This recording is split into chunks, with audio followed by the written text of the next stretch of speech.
नमस्कार, आप देख रहे हैं सरल न्यूज़ और मैं हूं आपके साथ मानव कश्यप। मेरी मौजूदगी अभी राजधानी दिल्ली के जंतर मंतर पर और मेरे पीछे अगर आप देखेंगे तो यहाँ पर तमाम आपको यहाँ पर लोग नजर आएंगे जिनकी जो आज मांग है वो यही है कि रेपिस्ट को फांसी दो, रेप की सज़ा, फांसी हो, मुझे इंसाफ कब मिलेगा। ऐसे तमाम जो स्लोगन है वो यहाँ पर आपको देखने को मिल रहे होंगे। साथ साथ में यहाँ पर कुछ लड़कियों की फ़ोटोज़ हैं जिनके साथ में रेप की जो वारदात है वो उसके साथ अंजाम दिया गया था, जिसके बाद से ही जो लोग हैं वो लगातार इनके इंसाफ को लेकर के लगातार मांग उठा रहे, जिसको लेकर के आज जंतर मंतर पर भी ये लोग यहाँ पर मांग के लिए पहुंचे हैं और क्या कुछ मांगे हैं उनसे जानेंगे। सर हमारे साथ में, सर क्या नाम हुआ? मेरा नाम रामफल जांगड़ा है। कहाँ से आए हैं? हरियाणा हिसार।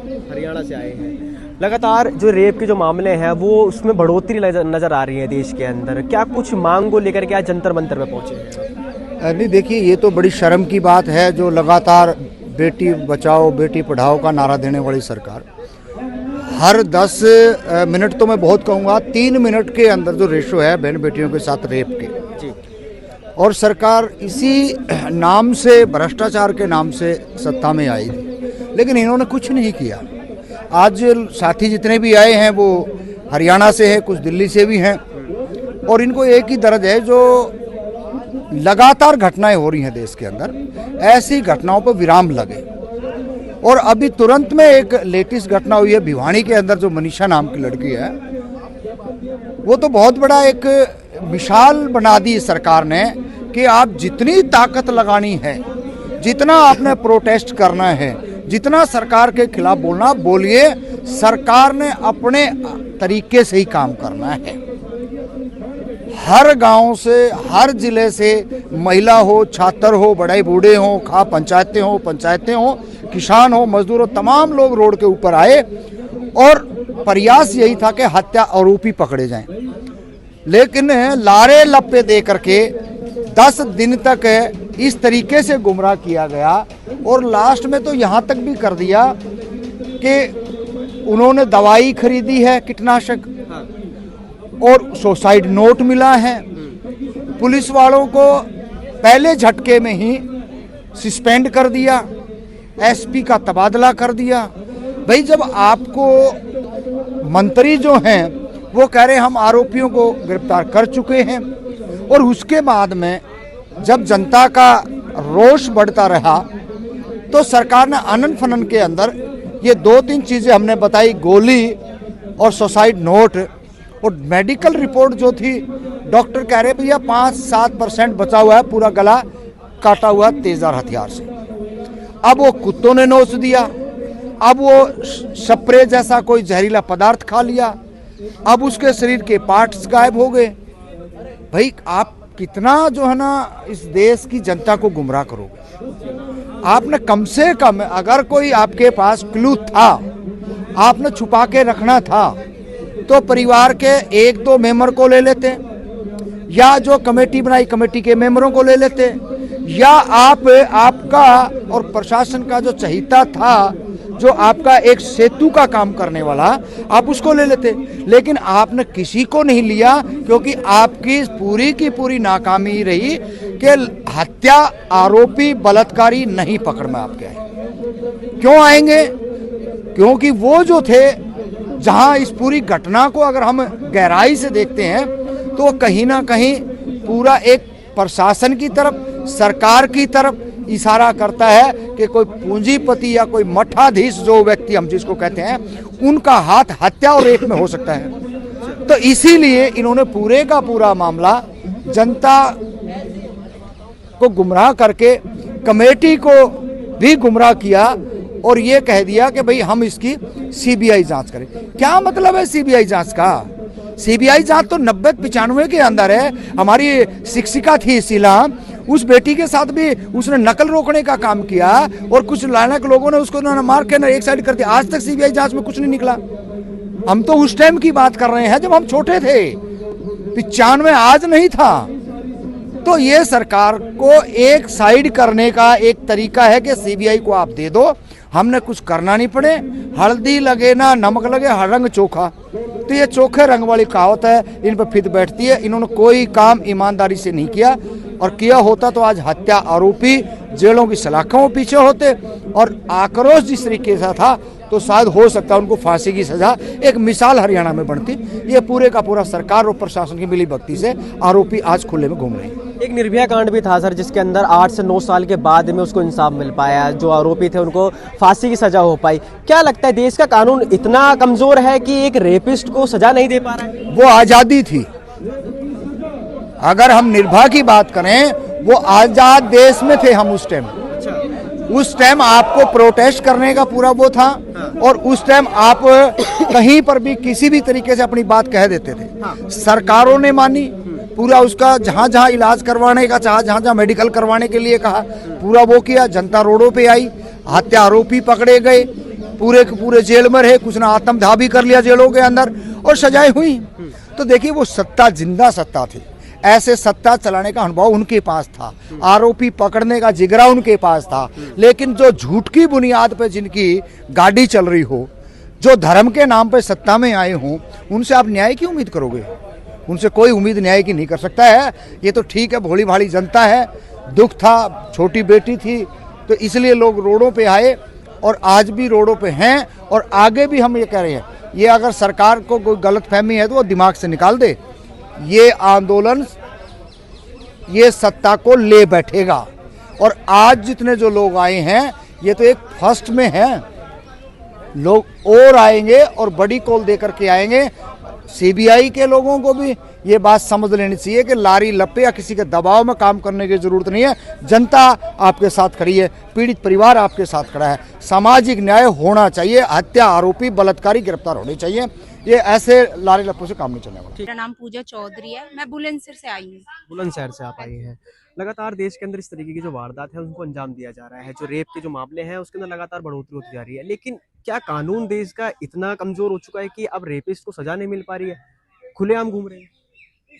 कानून कमजोर नहीं है, सारी राजनीतिक चलती है। ठीक है, जब खुद पे बात आती है ना, जब उनका खून खौलता है, दूसरों का कुछ भी हो जाए तो कुछ नहीं, सब पे राजनीतिक चलती है, अपना फायदा देखे, पैसे देखे जाते हैं। ठीक है, तो मैं देखो बुलंदशहर से आई हूँ, हरियाणा तो खैर हरियाणा की लड़की थी वो। ठीक है, ये सिर्फ हरियाणा के कांड नहीं है। ठीक है, एक लड़की के लिए है, लड़की के साथ बहुत बुरा हुआ, बलात्कार हुआ, मारा गया। तो मैं यही कहूंगी कि लड़कों को भी ऐसे ही मारा जाए। बलात्कार के केस में जितने भी हैं उन्हें फांसी होनी चाहिए। और देखो, एक चीज और बोलूंगी, बहुत जरूरी है, पता ना मेरे ऊपर भी बात आए, ऐसी आ जाए तो आ जाए, मुझसे उससे परवाह नहीं है। जो लड़कियां मारी जा रही हैं, अगर जो उनको फांसी नहीं दिलवा सकते तो उनका ना प्राइवेट पार्ट कटवा दो और उन्हें छोड़ दो जीने के लिए। पूरी जिंदगी पछताएंगे कि उन्होंने बलात्कार किया क्यों था। ठीक है, मर मर के जिएंगे जब पता चलेगा कि वो करते क्यों है ऐसा। तो मैं यही कहना चाहूंगी कि उनका प्राइवेट पार्ट कटवा दो, अगर जो तुम फांसी नहीं दिलवा रहे। मुझे भी नहीं लगता कि फांसी दिलवा सकते हैं कानून। आप राजनीतिक मुद्दा बता रहे हैं कि कहीं ना कहीं एक पॉलिटिशियन का बहुत बड़ा हाथ है उनके पीछे। आप उत्तर प्रदेश से आते हैं, क्या योगी आदित्यनाथ की सरकार के अंदर भी लड़कियां सेफ नहीं है? देखो, योगी आदित्यनाथ के अंदर भी सरकार ऐसी है, मतलब क्या बताऊं, लड़कियां सेफ नहीं है। नोएडा दिल्ली में भी बहुत सारी लड़कियां गायब हो रही हैं, अब मिल भी नहीं रही हैं दोबारा। और केस लिखवाने जाओ तो यही बोलेंगे कोई नहीं, लड़की किसी के साथ भाग गई होगी या किसी के साथ रह रही होगी, ढूंढने की कोशिश तक नहीं किया जाता है। तो यही कहूंगी कि अगर जो योगी जी की भी सरकार है ना, इसमें तो अपनी सोच बदल लें थोड़ी, लड़कों को फांसी दिलवाएं जो बलात्कारी हैं, रेपिस्ट हैं। कहीं ना कहीं हरियाणा से ये मामला सामने आया, उसके बाद में अगर हम बात करें कुछ टाइम पहले ही मध्य प्रदेश से भी एक ऐसा मामला सामने आया था जिसके अंदर एक नाबालिग लड़की के साथ रेप किया गया था। उसके बाद में उसकी हत्या कर दी गई थी, लेकिन कुछ दिनों के बाद में उसका एनकाउंटर कर दिया गया। तो सरकार वहां भी भारतीय जनता पार्टी की थी, हरियाणा में भारतीय जनता पार्टी की सरकार है। तो आपको ऐसा नहीं लगता कहीं ना कहीं ये कुछ और मुद्दा है, राजनीतिक मुद्दा नहीं है? देखो, राजनीतिक मुद्दा अभी मोदी की सरकार है, मैं तो यहाँ पे बोलूंगी। ठीक है, और हरियाणा का है तो हरियाणा से भी सपोर्ट नहीं मिला, जब भी तो दिल्ली में आए धरने पे। ठीक है, तो उम्मीद होती है, हर जगह से उम्मीद होती है कि जैसे कि बलात्कारियों को फांसी मिलनी चाहिए। सबके घर में बहन बेटी है, ऐसी बलात्कार करके वो जेल में भी बहुत से मजे से जीते हैं, उन्हें सिर्फ रोटियां मिलती है खाने के लिए और जीते हैं आराम से। तो ठीक है ना, जियो ना, पर उनका प्राइवेट पार्ट कटवा दो, फिर जेल में डाल दो, फिर जियो आराम से। मौत वाली जिंदगी जिएंगे, मेरे से लिख के ले लो, ऐसा होगा तो।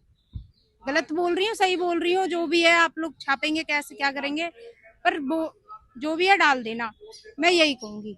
अब बाकी आप भी महिला हैं, सेफ महसूस करती हैं इस देश के? मैं एक मॉडल हूँ, ठीक है। मैं सॉन्ग वगैरह बनाती हूँ। मैं कभी छोटे कपड़े नहीं पहनी, फुल कपड़े ही पहनती हूँ। अगर जो निकल रही होंगी 3-4 लड़के हैं, वो भी इतने गंदे कमेंट करेंगे छाती को लेके, हिप्स को लेके। तो ये है कि मैं देखो सामना कर लेती हूँ, जाके बोल देती हूँ कि तू छाती को देख रहा है मेरे, तू भी इसी छाती को पी के बड़ा हुआ होगा, तेरी बहन की भी ऐसी होगी, कौन सी अलग होगी, मेरे जैसी तो होगी ना तेरी तेरी बहन माँ की भी। तो ऐसा है कि कोई भी सेफ नहीं है, फुल कपड़े में भी और छोटे कपड़े में। तो बलात्कारियों को तो फांसी दिलवा दो या प्राइवेट पार्ट कटवा दो। मैं तो कुछ और लोग भी हमारे साथ मौजूद हैं, उनसे बात करेंगे किस तरीके से देखते हैं जब निर्भया कांड जैसे जो वारदात जिसे अंजाम दिया गया था दिल्ली के अंदर, उसको 9 साल के बाद में इंसाफ मिल पाया था। लेकिन वही अगर बात करें तो आज भी देश के अंदर जगह जगह पर जो रेप के जो मामले हैं उसके अंदर लगातार बढ़ोतरी नजर आ रही है। उसको लेकर के आज जंतर मंतर काफी लोग यहाँ पर पहुंचे, उनसे बात भी करेंगे। सर कहाँ से आए हैं? सर मैं लुहारू से आया हूँ, जहाँ से मनीषा बहन बिलोंग करती है उससे 15 किलोमीटर दूर मेरा गांव है। सर क्या कुछ कारण मानते हैं कि देश के अंदर रेप होने के बाद में जो आरोपी हैं वो खुले घूमते हैं? इंसाफ की अगर बात की जाए तो लोग प्रोटेस्ट करते हैं लेकिन इंसाफ नहीं मिल पाता। इंसाफ आज अगर आपके पास सत्ता है तो आपको इंसाफ मिलेगा, वरना नहीं मिलेगा। बिल्कुल, इस देश में जितनी भी संवैधानिक संस्थाएं हैं वो अपना काम अपने फर्ज से नहीं कर रही, वो सरकार के दबाव में है, चाहे कोई भी हो। ये मुद्दा मनीषा बहन का तो आज है ही, उससे पहले लुहारू की एक घटना है। गांव फरटिया का जो एमएलए है, उसी के गांव की एक दलित लड़की थी, उसने सुसाइड कर लिया था क्योंकि उसमें कॉलेज में जो फीस उसको जमा करवानी थी, पहले तो उसको ये बोला गया कि आप यहाँ से एक काम कीजिए, हमारे कॉलेज में एडमिशन ले लीजिए, आपकी फीस माफ होगी। उसके बाद उसको प्रताड़ित किया गया, उसके साथ हरासमेंट हुआ, फिर उसने आत्महत्या कर ली और आज तक उस बेटी को न्याय नहीं मिला। लेकिन दीक्षा बहन की जो बात थी, फरटिया गांव की दीक्षा बहन की जब बात थी तो हम जागरूक नहीं हुए, इतनी संख्या में नहीं आए, तो आज मनीषा बहन के साथ हुआ। और मनीषा बहन के साथ हर समाज के लोगों ने एक बहुत बड़ा प्रदर्शन करके दिखाया हरियाणा में, लेकिन इस प्रदर्शन को भी शासन प्रशासन ने मिल करके दबा दिया। तो अगला नंबर किसी और बहन का होगा, क्योंकि जब तक हमारे देश में सत्ताधारी जो पार्टियां हैं, कोई भी पार्टी हो, जब तक उसमें क्रिमिनल बैठे हुए हैं, जब तक हम नेता अपना भीड़ देख के चुनेंगे, गाड़ी देख के चुनेंगे, बंगला देख के चुनेंगे और पोस्टर बैनर देख के चुनेंगे और ये देख के चुनेंगे कि इसके पास कितना पैसा है या इसने कितना कन्यादान डाला, ये भी चल रहा है हरियाणा में कि कन्यादान जो नेता ज्यादा करेगा उसको वोट मिल जाता है। गरीब जनता को 20,000 रुपए दे दिया एक लड़की की शादी में, तो उसके जो चाहते होते हैं वो बोलते हैं तेरे बेटी की शादी में 20,000 रुपए कन्यादान डला था, वोट इसी को देना है। ये चला है लुहारू विधानसभा, जहां से मनीषा हत्याकांड हुआ है, मैं भी वहीं से हूँ, वहीं पर ये चीजें चली है। तो जब तक हम सत्ता में जो लोग हैं वो न्यायप्रिय लोग नहीं होंगे, वो क्रिमिनल नहीं होंगे, वो न्याय व्यवस्था को समझने वाले नहीं होंगे, जो फर्जी डिग्री वाले होंगे, तो हम उससे न्याय की गुहार नहीं करवा सकते। ये लुहारू की घटना नहीं है, भिवानी की घटना नहीं है, हरियाणा की घटना नहीं, इस देश में हर एक पल ऐसी घटनाएं होती रहती हैं और किसी बहन को न्याय नहीं मिलता। तो कहीं ना कहीं क्या देश का कानून इतना कमजोर है कि रेपिस्ट को सजा नहीं दे पा रहा है? कानून कमजोर नहीं है सर, हाँ। कानून कमजोर नहीं है, शासन प्रशासन जो सरकार है इसमें दरिंदे बैठे हुए हैं। आप देखिए लोकसभा में आज हमारे सांसद भवन में जो लोग बैठे हुए हैं, 30 से 35% पे हीनियस क्राइम है, मौत और रेप जैसे, वो लोग हमारे लिए क्या सोच लेंगे? तो जब तक न्यायप्रिय लोग हमारे देश की शासन व्यवस्था में नहीं आएंगे तो ऐसे ही होता रहेगा और न्याय नहीं मिलेगा। तो कहीं ना कहीं आप राजनीतिक रूप से भी देख रहे हैं इसको कि जो पॉलिटिकल पार्टीज हैं उनका भी कहीं ना कहीं इसके अंदर हाथ है मिली भगत? पूरा पॉलिटिकल पार्टियों का हाथ है। बीजेपी की डबल इंजन की सरकार जो बोलते हैं वो हरियाणा में चल रही है, और डबल इंजन की सरकार का भेजा हुआ एसपी एक दिन तो ऐसे बोलता है कि मैं 24 घंटे में नाम रिवील कर दूंगा, दूसरी बार ये बोलता है कि हम अक्यूज के जो क्रिमिनल है उसके आसपास है, तीसरी बार कमेटी जो है, जो दलाली टाइप के जो लोग हैं, कमेटी बना के बैठे थे जनता को बहलाने फुसलाने के लिए, वो ये कहते हैं कि हमने शासन प्रशासन से बात कर ली और उस मनीषा बहन के पिताजी पर दबाव बनाया जाता है कि आप अपनी बेटी का अंतिम संस्कार कर लीजिए। फिर भी न्यायप्रिय जो लोग थे उन्होंने आवाज उठाई, उनका मैं बार बार धन्यवाद करना चाहता हूँ। और जो मांग परिवार ने रखी, अब कहने को तो 17 तरह की बातें चल रही हैं कि परिवार बिक गया, ये हो गया। अरे जिस बाप की बेटी की लाश उसकी छाती पर पड़ी हो, वो आदमी क्या सोचेगा? जैसा हम उसको बोलेंगे, जैसा शासन प्रशासन ने दबाव दिया वो मान लिया उसने। लेकिन मैं देश की जनता से यही कहना चाहूंगा, कि जब तक बहन को न्याय नहीं मिलेगा हम आखिरी सुप्रीम कोर्ट के दरवाजे तक खड़े रहेंगे। उससे बड़ी कानून व्यवस्था तो हमारे देश में कुछ नहीं है। और समय आएगा, सरकारें आई गई, लेकिन जिस दिन ये सरकार जाएगी उस दिन वो दरिंदे पकड़े जाएंगे। आज वो कहीं भी नकाब पोश बैठे हों, उसके बचाने में कोई भी लगा हो, लेकिन उनका नाम आने वाले समय में बिल्कुल आएगा। हाँ, देर हो सकती है, देर हो सकती है। कहीं ना कहीं निर्भया कांड के जो आरोपी है उनको भी बचाया जा रहा था किसी राजनीतिक पार्टी के। अरे निर्भया कांड में तो जो वकील साहब थे वो पैसे के लिए और अपनी फेम पाने के लिए कीमत जिता दूंगा, आप जैसे मीडिया कर्मियों के सामने आके ऐसे बोल रहा था कि मेरे जो क्या बोलेंगे इसको, हाँ, जो मेरा जो क्रिमिनल है या मेरा जो मेरा जो क्लाइंट है, हाँ, मेरा जो क्लाइंट है वो निर्दोष है। और देश देख रहा था ऐसे टीवी चैनलों को खोल खोल के। इस देश की मीडिया इतनी बिकी हुई है, आप यूट्यूबर हैं, आप इस चीज को दिखा रहे हैं, लेकिन एक न एक दिन आप पे भी तमाचा आएगा और आप नहीं दिखा पाओगे। इस देश की जो मीडिया थी उसने इतना बड़ी हत्याकांड हो गई, कहीं दिखाया, किसी टीवी चैनल ने दिखाया हो, द हिंदुस्तान टाइम्स ने दिखाया हो, द हिंदू ने दिखाया हो, इतने बड़े बड़े अखबार इस देश में चलते हैं। और हमारे देश के युवा पढ़े लिखे लोग जो अधिकारी हैं उनको पढ़ते हैं। यूपीएससी की तैयारी करने वाला बच्चा जो आज आने वाले समय में देश को चलाएगा वो द हिंदू अखबार पढ़ता है, उस अखबार ने दिखाई। तो ये जो लोग हैं वो सरकार के चंगुल में फंसे हुए हैं, ये दलाल हैं। कोई भी न्यूज चैनल हो या शासन प्रशासन में जो लोग बैठे हैं, लेकिन मैं उनकी एक बात कहना चाहूंगा कि अगला नंबर आपका है। बिल्कुल। आपने राजनीतिक पार्टी का नाम लिया, तो कहीं ना कहीं अगर हरियाणा में भारतीय जनता पार्टी की सरकार है तो मध्य प्रदेश के अंदर भी भारतीय जनता पार्टी की सरकार है। अगर मनीषा को इंसाफ नहीं मिल पा रहा है तो वहीं अगर दूसरी तरफ देखा जाए तो मध्य प्रदेश के अंदर एक नाबालिग बच्ची के साथ रेप किया जाता है, लेकिन उसके कुछ दिनों के बाद ही उस आरोपी का इनकाउंटर कर दिया जाता है। तो कहीं ना कहीं आपको ऐसा नहीं लगता है कि ये पॉलिटिकल पार्टी से या फिर क्या नाम है राजनीतिक रूप से हटकर भी देखना चाहिए? देखिए, इस देश में इतने मर्डर और रेप हो रहे हैं, सजा कितने % लोगों को मिलती है? 1% लोगों को भी नहीं। और 1% की भी मैं तो ये नहीं कहता। जब इतना प्रोपेगेंडा कर दिया स्कूल को, प्रशासन को बचाने के लिए, प्रशासन ने स्कूल को, कि वहां पुलिस तैनात कर दी। मैंने उस घटनाक्रम पे जाके देखा, आपने पता नहीं देखा या नहीं देखा, पुलिस तैनात कर दी स्कूल के बाहर कि भाई पता नहीं स्कूल को क्या कोई यहां से उठा के ले जाएगा क्या। 100% मैं लिख के दे सकता हूं कि किसी बड़े पॉलिटिकल लीडर का हाथ है और वो बचाने की कोशिश कर रहा है, लेकिन क्रिमिनल बचेंगे नहीं। ये शासन प्रशासन, ये व्यवस्था बदलेगी और बहन को न्याय मिलेगा जब तक हमारे जैसे लोग यहाँ इस देश में जिंदा हैं। और मैं तो हर एक सामाजिक न्याय के लोगों से एक हाथ जोड़ के प्रार्थना करना चाहता हूँ कि ये लड़ाई हमेशा जारी रखिए, क्योंकि ये आपकी लड़ाई है और आप अगर लड़ाई नहीं लड़ेंगे तो अगला नंबर आपका है। आपके साथ में यहाँ पर तमाम लोग थे जिनके साफ तौर पे कहना है कि देश के अंदर बड़े बड़े नारे लगा दिए जाते हैं कि बेटी बचाओ बेटी पढ़ाओ, लेकिन देश के अंदर क्या बेटियां सुरक्षित है, ये बहुत बड़ा सवाल है। बाकी इस वीडियो को लेकर के आपकी क्या राय है, कमेंट सेक्शन जरूर बताएं। देखते रहिए सरल न्यूज़। बहुत धन्यवाद।